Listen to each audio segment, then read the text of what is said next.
What's up? Happy Monday. All right, we are here. We're starting a new week for our 5 Perfect Week Challenge. People, you guys are on your final week. All right, this has been a trip. You guys have been doing amazing. All right, I can only imagine what you're going through because I have never done anything like this in my entire professional career. I don't believe 99% of basketball players will ever put themselves through the amount of work that you guys have put yourselves through. Sorry. All right, going 1 mile a day the first week, to 2 miles a day the second week, 3 miles a day, then 4 miles a day, and then to this week 5 miles a day, and then including 5 to 15 minutes of jump ropes, including 5 to 15 minutes of ball handling, including 20-second planks with 10-second, with 10 push-ups in between, then 19-second planks, then 10 push-ups in between, then 18-second planks. That's a bear. You guys did the divine drill, like double the amount. And you guys only have 4 more days remaining, I believe. I think that it ends the day after 4th of July. You guys have been doing fantastic. Congratulations so far. Go to the home stretch. For any of you guys who have done at least one day, I see Shimmy out there. What's up? I see Mello out there. What's up, homie? All right. For anyone who's done at least one day, show up sometime this week to see if you can just finish up strong with them. Don't feel like you're not invited. I've heard rumbles of what's his name, Noah, saying, no, you've missed days. No, be inclusive. Be inclusive. Be like, come on, buddy, come on. Let's go. Join me. I know where that comes from. It comes from the fact that you want to feel special. That you're like, hey, let me see. It ends on Friday. Okay, good. I've only done 2 days in the 5-week challenge. It's okay.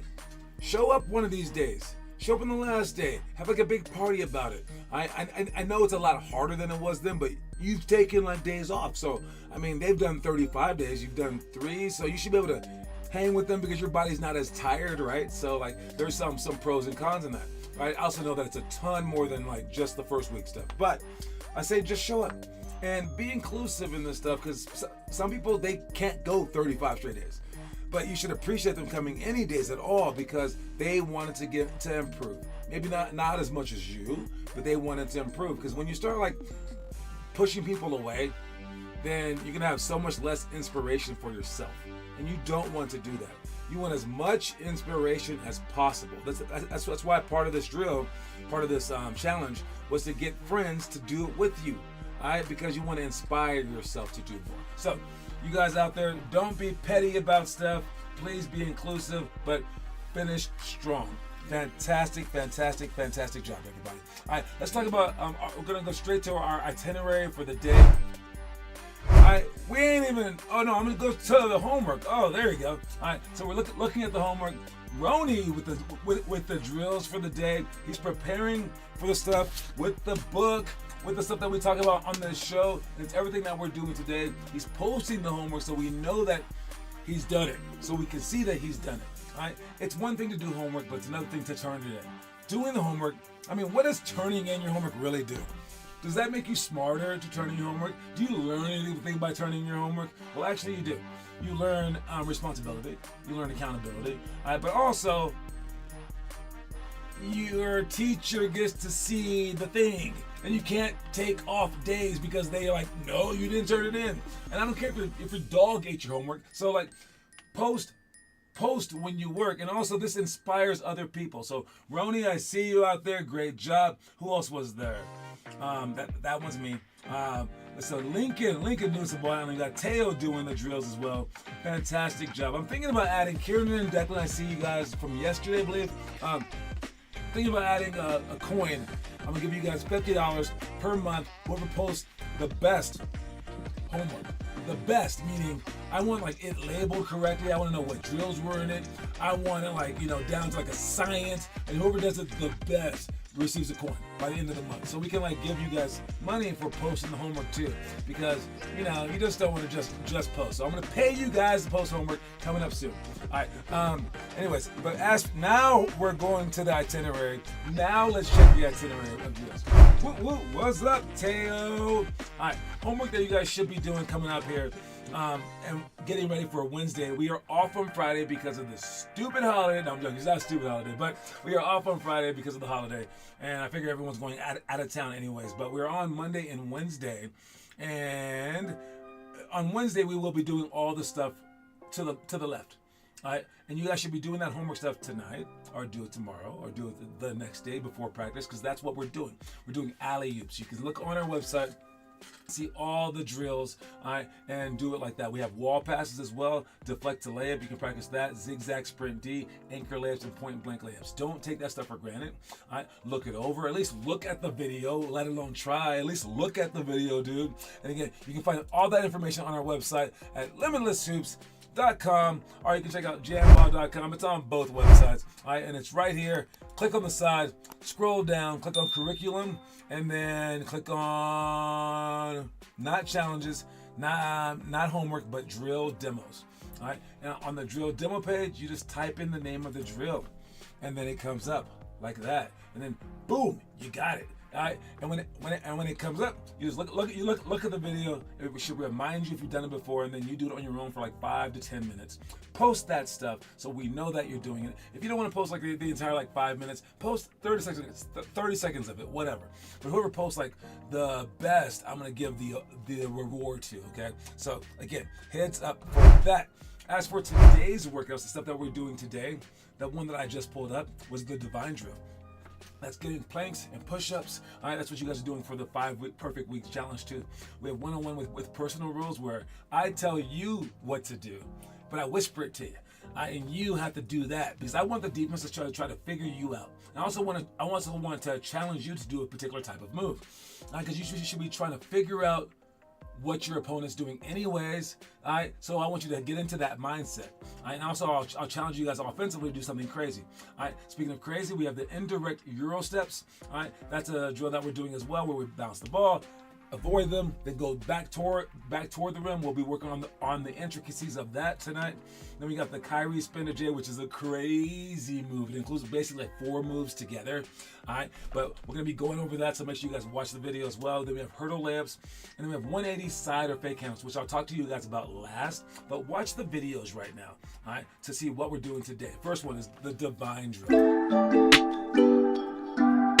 right, just the planks. You count down. And then you do them push-ups in between. So we'll probably do 15 and 5, not 20 and 10. 15 and 5.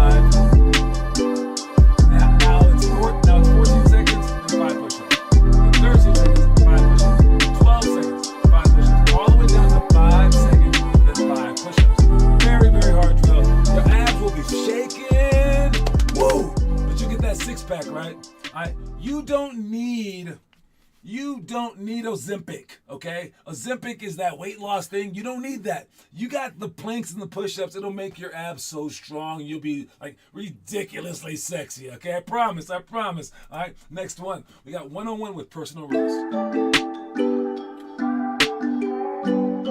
I don't know what his rule was in that play. So they each have a different rule. The person on defense has to guard them differently by figuring it out. So obviously that guy is like drive left, maybe with a fake spin. This is drive left, shoot left, probably. So you have to figure people out as you play them and try to win the game too. All right, next one. Indirect Euro step. Hit, boom, boom, and score. Hit, boom. Oh my God, boom. Score, come on.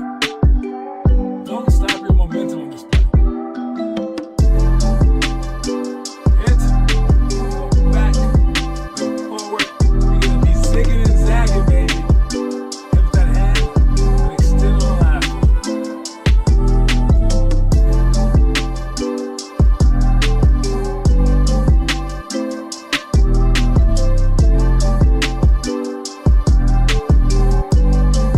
Next one, Kyrie spin to J, jab, hit, go away, hit, that ball over Kevin Durant. Get him, Kai. Get him, Kai. Got him. The earth may be flat. That man says it's flat. It's flat. Give me that. Check. You go. So we'll be doing that move to perfection tonight. Hopefully you got to practice it this weekend. That's what we got going on. Last one that I'm showing you. Hurdle laps.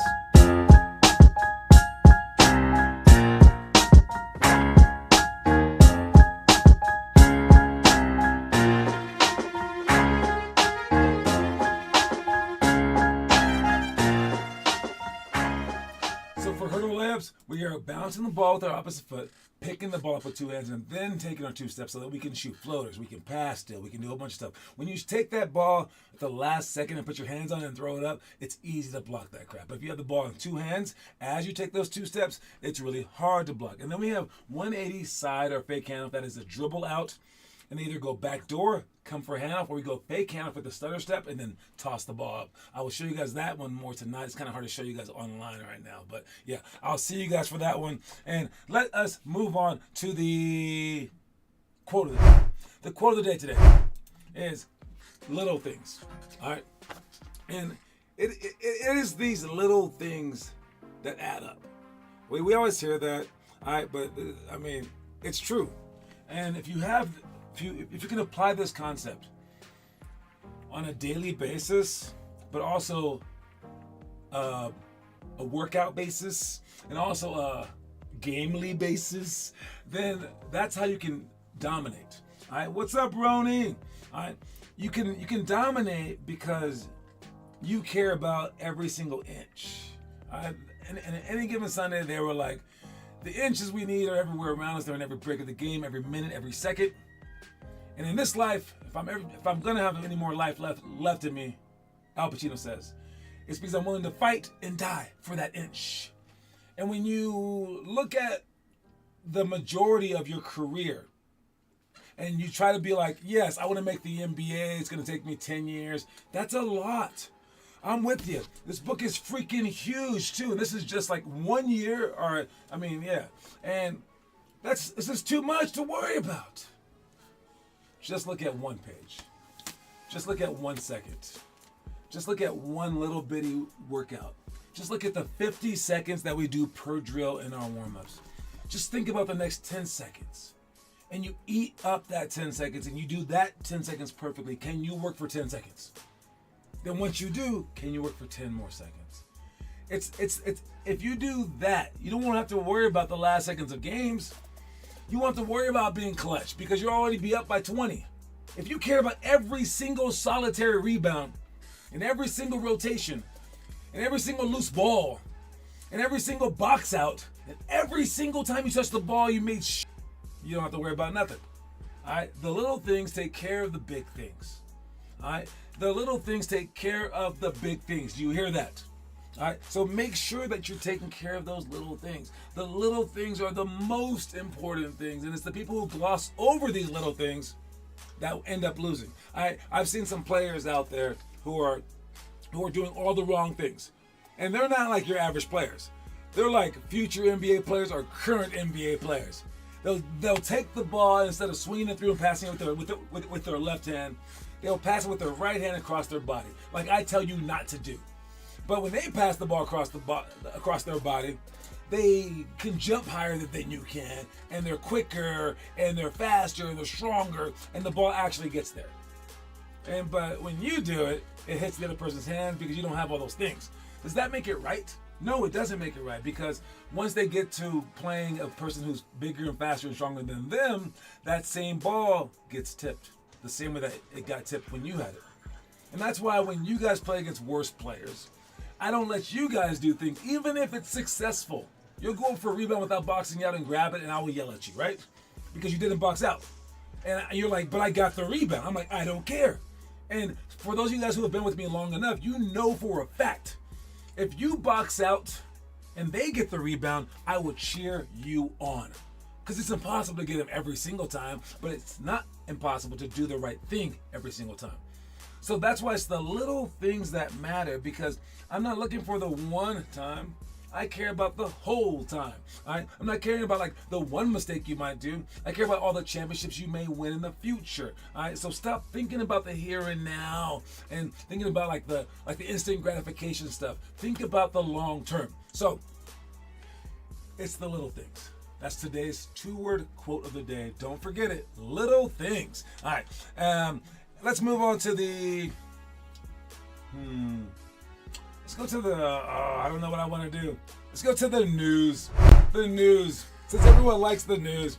All right. Yes, Klay Thompson is on the Dallas Mavericks and not on my LA Lakers team. You chose the wrong squad, Klay. I hope you guys lose every game. That's all I had to say. We ain't talking about nothing. There's some spacing issues there. I mean, there's 2 hot dogs with the ball. Is Klay gonna feel even like needed? He does space the floor as always. It would have been a perfect team if he was with the Lakers. They would have rejuvenated his career. Just don't forget my words, Klay. Klay, I know you're out there. I know Klay Thompson watches this show. Klay, you messed up. You messed up, Klay. You messed up, dog. Anyways, that's all I had to say on that one. Moving on. Who else do we have? Now we're talking about someone else. Okay, so LeBron is taking a pay cut. He's willing to take a pay cut to get someone else in there. I think that this is kind of interesting because players have done this before. People hate when LeBron does anything, but I'm just saying. Magic Johnson did it. Steph Curry did it. They took pay cuts to make sure that they have players on their team. I don't know what I think about that because I mean you should want players on your team because you want to win. I would say this: since they're at the highest level, who cares what they do? Now it's about making money. If you personally want to get better, you should hope that better players don't get on your team. Because what's going to happen when better players get on your team? You're going to have less obligations. You're going to dribble the ball less. You're going to shoot the ball less. You have to rebound less. I mean, and that's why these people want better players on their team because they know that they can't carry the weight by themselves. Carrying the weight is very, very hard, but it does make you better. So again, what do you want to do? Do you want to be good now or be good later? When you're in the NBA, especially in your 80th year like LeBron, ain't no later. So for them, wanting better players is a good thing. For you guys, please don't think like that. It's a hard thing to do because you guys are like, well, we want to win. We want to win. No, not like that. You want to win during the game. You don't want to win setting up the game, okay? Let's see our story of the day. Hopefully it talks about something like that. How you respond to the challenge in the second half will determine what you become after the game, whether you are a winner or a loser. Wise coaches, great parents, in the hands of time, all want to see how you react to this new challenge more than they care to see the score at the end of the game.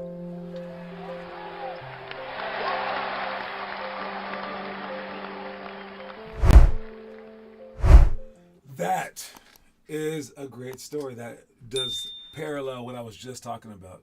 All right. I do hate that I said winner. If you want to rewind that, I say winner like I'm a freaking New Yorker or something, but yeah, or a Bostonian. But yes, if you're a winner or a loser, it doesn't matter. That doesn't matter. All that matters is like how you play the game, right? Your parents will forget that. Your coaches will forget that. Your teammates will forget that. You might forget. You'll forget it. I might even forget it, but you shouldn't. All right? Because again, like I just said, it's how you respond to the challenge in the second half that makes you a winner or loser. It's how you respond.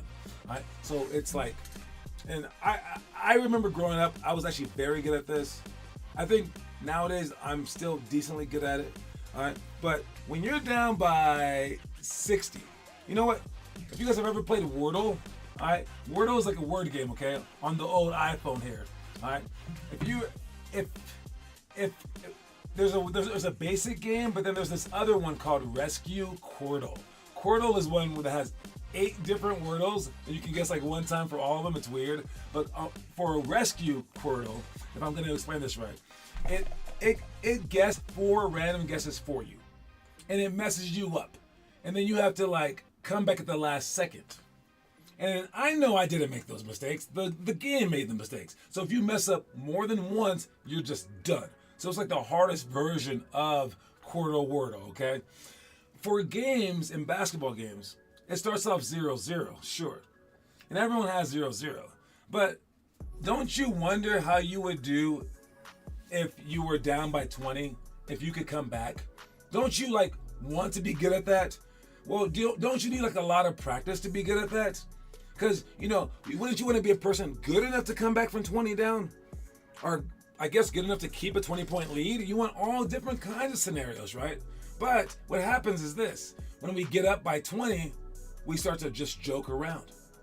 Or when we get down by 20, we get super sad. So, and then we just don't try. But on both sides, it's weird.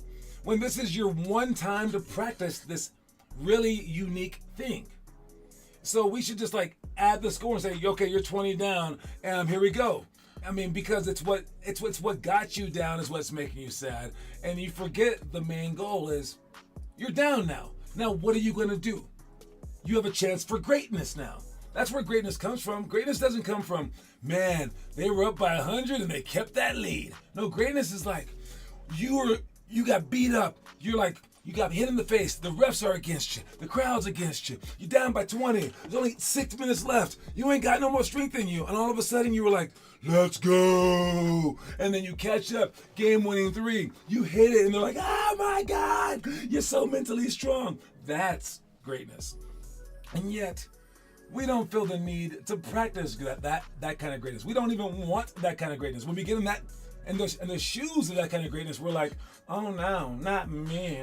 I'm gonna lose now. I hate my team. I want to be on that team now. And it's like, dude, you're getting a chance to practice greatness. Even if you lose the game, you're gonna be getting better because you're like, yeah, I've been down by 20 before. We caught up to within 10 one time. I'm getting better at doing that. Give me 1,000,000 times to practice that, I'll be the best at it.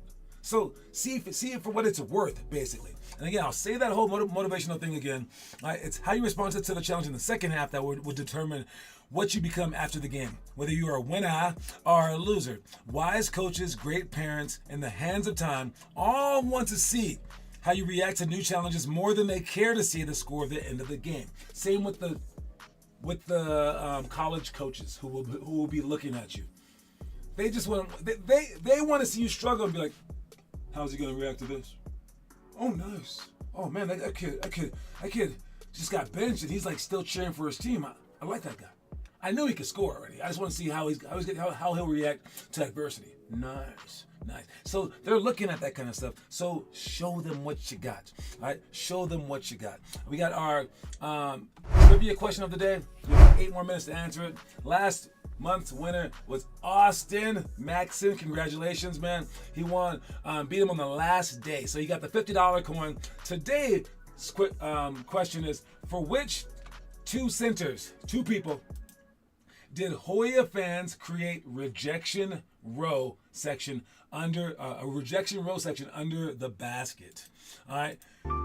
For which 2 centers did Hoya fans create a rejection row section under the basket? I mean, is this like rejection, like you got rejected from like a date? Since it's centers, I'm guessing it's about block shots. And what even is a Hoya? I mean, you should try typing it in. I didn't really know like the exact answer for this one. I knew it was like between like 3 different centers that are very popular from this particular school. But yeah, I might have gotten it. But I'm the guy that wrote the question, and then the fans created a row called rejection row. Rejection row. I'll tell you why they called it that in a second, but if you don't get the answers this week, we'll answer it next week. Good luck with it. You have until the end of the show to answer it. Whoever wins a point, and whoever wins the most points for the month wins $50. That's the answer. Oh man, we got the winner from last month dominating again. All right, that would be Austin Maxson with the answer. The answer is Alonzo Mourning and Dikembe Mutombo Mapalando Wakambo Jean-Jacques Mutombo. That's his full name. You can look it up. It's crazy. Mutombo. All right. They had rejection row, starting with, I think, Patrick Ewing. The Georgetown Hoyas, every time that they started a game, the other team would throw up shots and they would goaltend it to like the first row. and like hit it to the audience and just let them score just to be intimidated. They wore black socks, like high black socks, everything. But when these two guys at the same exact time, Alonzo Mourning and Dikembe Mutombo were the same freaking team, they were just shot blocking their butts off. So yes, great job to Austin. You are now leading 1-0 for the month. I see you, homie. I see you. I see you. I see you. All right. Finishing up here, we got this. All right, we got this right here. All right, Paul George just got traded, or something, or they just gave him up. I have no idea. The Clippers are weird. All right, but now he's with Joel Embiid and what is Maxey's first name? Tyrese. Yeah, Tyrese Maxey. All right, and that's gonna be. I mean, they always say that it's gonna be a team. Paul George is like in the consideration for MVPs, but he's always like, I'm just a backup superstar. He's a weird one. But I am happy that the freaking Clippers don't have anyone good anymore besides hurt Kawhi. I just don't want them to win. Come on, the Boston Celtics just won. I'm a Lakers fan. I just don't need the Clippers to win. I want them to go back to San Diego so that they can lift the curse of Donald Sterling.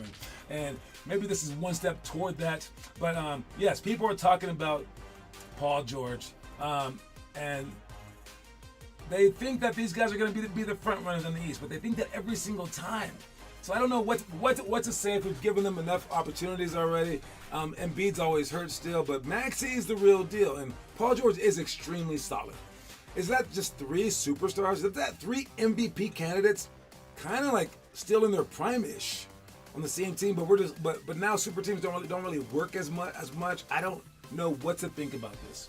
All right, but I do know that people will start talking about it once the season starts. And again, he is a humble superstar, maybe too humble. So that might be a really, really good fit because of that. All right, and for the last one that I'm talking about, these are all trades, I believe.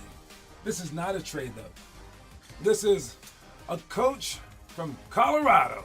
Anytime that we do the Bickerstaff tournaments at Alameda, this is the guy's brother. All right, so we deal with Bernard Bickerstaff, the cooler of the two Bickerstaffs. All right, but this Bickerstaff right here, he's an NBA coach, and his dad was an NBA coach as well for the Nuggets, I believe. But yes, So Bickerstaff, he got fired from the Cavaliers this last year. We know the Cavs made the playoffs, but he still got fired, and he got rehired by a team that just fired another coach. This whole coaching carousel thing. Now he's with the Detroit Pistons. This coaching carousel thing reminds me of just my own coaching experiences. Can coaches win? Or is it impossible? I think it just depends on the players. Do the players want to work? And it's like, nope. Yep. I don't know. Yep. Will the players listen? I guess is the coach competent as part of it, I suppose. But man, the players carry so much more weight than a coach. And we know the last coach was a competent coach. We were like, he's one of the best coaches ever. And he got in 1 year with Detroit, and you just got to fire him. And then this guy, he joined the Cavs, and you just fire him. He did a good job. So you have to let your coach off the hook for some things, guys. You can't make it all about you. So if your coach, let's say your coach sucks. Let's say your coach is awesome. Let's say your coach is in between. Your goal is to make your coach coach of the year. Your goal is to make sure your coach does not get fired, because that means that you guys are winning. So do the things that it takes to win, even if it's like swallowing your pride and going out there. So imagine yourself just like I was when I was a pro in Lithuania, not playing 6 straight games. I played 2 minutes a game. We lost every single game. Then they put me in as a starter. I could have been bitter and been like, screw you now. Now you want me? No, I went out there and got a triple-double. We win the whole season. I get MVP. I forgave him. Don't care. He actually got Coach of the Year. The worst coach I've ever had won Coach of the Year. I did not care. I cared him to the extent where I was like, good for him. I'm glad that I earned him that. All right, so Bickerstaff does well. Good luck to him. I don't think he watched our show. Lame, Bickerstaff. But all you other people do, so that's all that really counts. Someone did answer the trivia question. Again, congratulations to you. Don't forget that we were at Skinner tonight. I'm picking up about, I believe, 4 kids. I'll see you guys soon at Ryan Elementary. And then don't forget that our quote of the day is little things. All right, little things, because it's the little things that matter. All right, that's my time. I'll talk to y'all soon. Again, we just go Monday and Wednesday this week, so make sure you guys show up, show out, work on your own, work extra, do everything that you need to do, and let's just improve. Got it? Anyways, cheers, you guys. Do you guys have glasses? Does anyone have a cup out there? 50 All-Stars cup? You guys have these? You guys want them? Should I purchase them and have you guys buy them with the coins? I don't know. Let me know. Let me know in the comment section. But for right now, I gots to go. Peace.